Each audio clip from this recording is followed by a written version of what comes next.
now, and this is undergoing process work we are going to show you.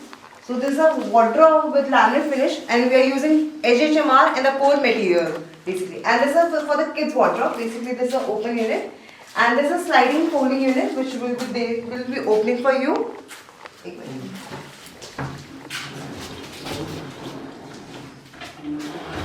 And there's the sensor lights we have installed inside this unit, and there's a loft unit above on it, and there's a hanging space for the, and there's a drawers.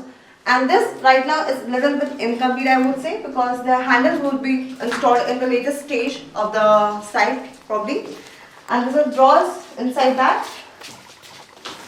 And this we have used a lifter loft unit for the most storage capacity. And this, again, there's a filler which has to be run across the unit till the end of that portion. And again, there's an open unit which we can highlight with soft toys and some books. This is a bunk bed for the kids, and we have given some storage unit to highlight their toys and the books as well. And there's a ladder going on for the upper unit, and there's storage underneath for the base unit. So this is our master bedroom we are creating over here, and this is right now the incomplete situation you are looking at. And this is right now the carcass for the wardrobe, and these are the drawers, and we have also given a profile lighting in the boxes. And this right now incomplete because the factory other part of the shutters we are creating, this is going on in the factory. So this is another space we have created for the walk-in wardrobe space.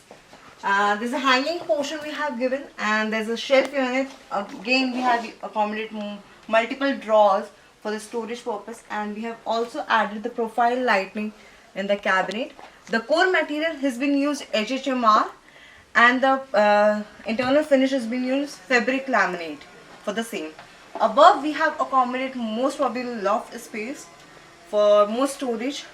We have given the shutters would be, again we have manufacturing in the factory, and there's a base shelf unit, and there's again shelf unit with a drawer would be coming over here in the bottom. And there's a vanity which we have created along with over here. We have given two drawers on the both sides of the cabinet, and there's a shutter unit which accommodates your sink portion.